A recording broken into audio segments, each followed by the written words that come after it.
চলে আসলাম এমন একটি জায়গার মধ্যে, দেখেন পিছনে কিন্তু গহীন জঙ্গল। কারণবশত যে জায়গায় আছি জায়গাটার নাম আমরা বলতে পারতেছি না। তো মনে করেন জায়গাটার নাম বা লোকেশনের নাম এক্স। যেমন ময়লা তেমন ভিউ।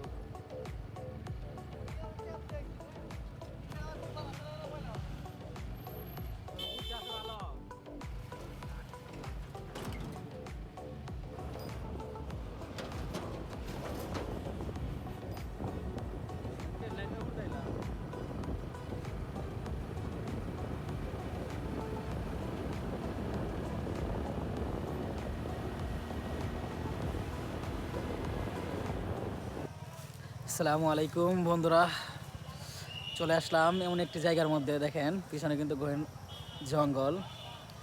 কারণবশত যে জায়গায় আছি জায়গাটার নাম আমরা বলতে পারতেছি না।